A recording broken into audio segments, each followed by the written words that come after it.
قدرت سے ہو رہا ہے. کیا ہو رہا؟ اور دکھلا کدھر سے رہے؟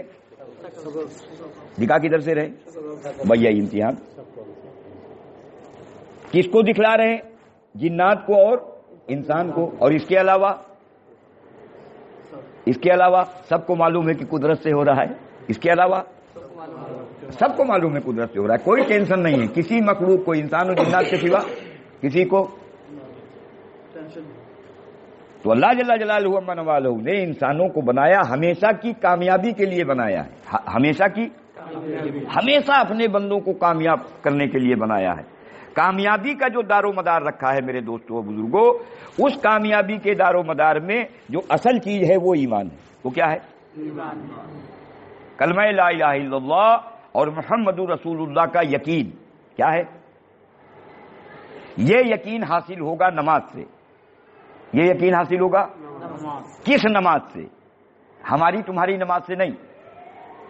ہماری تمہاری نماز سے. ہاں، جب بیان پڑھو گے حضرت کے تو حضرت نے فرمایا کہ حضور اکرم صلی اللہ علیہ وسلم اور صحابہ اکرام والی نماز کی طرف مسلمانوں کو بلاؤ. کس کی طرف بلاؤ؟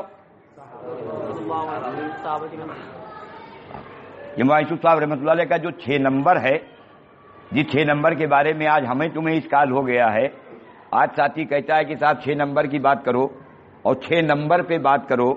ارے کہتا نہیں کہتا ہے، یہاں بھی کہتا ہے، آپ کے یہاں بھی کہتا ہوگا کہ صاحب 6 نمبر کی بات کرو. حالانکہ نظام الدین سے کہا جا رہا ہے کہ اپنے بیانات، اپنے مذاکروں میں ایمانیات کو غالب رکھو. کیا کرو؟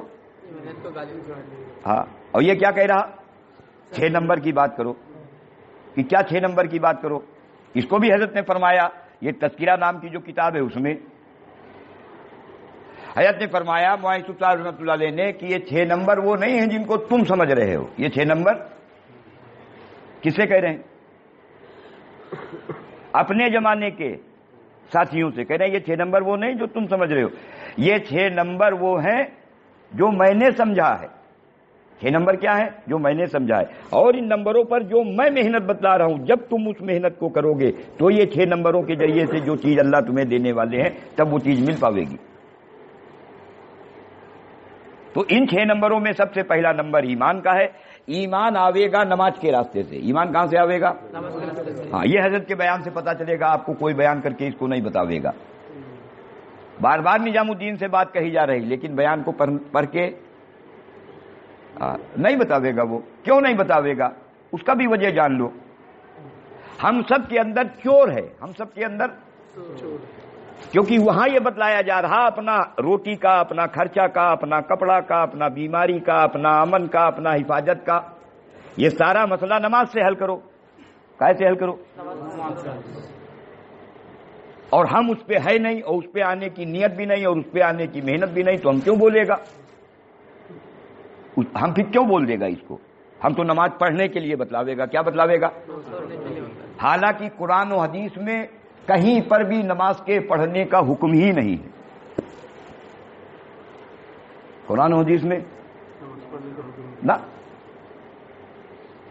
نماز کے قائم کرنے کا حکم ہے. کائے کا حکم ہے؟ قائم کرنے کا حکم ہے. اس کی حفاظت کرنے کا حکم ہے. قائم کیسے کرے گا نماز کو؟ آج یہ بھی بات آتا ہے ساتھیوں کے سامنے. نماز کو کیسے قائم کرے گا؟ نماز کو قائم کرنے کے لیے ابن عباس رضی اللہ عنہ نے فرمایا کہ 3 چیزیں چاہیے. کتنا چیزیں چاہیے؟ نماز کے قائم کرنے میں 3 باتیں. کون سی 3 باتیں؟ وہ 3 باتیں جس پر حضرت محمد صلی اللہ علیہ وسلم نے مکہ میں اپنے صحابہ اکرام کو اٹھایا. اللہ نے نماز بعد میں دیا ہے، محنت قائم کرنے کا پہلے دیا. ایک، ہماتن اللہ کی طرف متوجہ رہنا. نماز کے قائم کرنے کا پہلا شرط کیا ہے؟ ہماتن، نیت باندھے گا جب اللہ اکبر کہے گا تو تمہارے سامنے صرف اللہ ہونا چاہیے.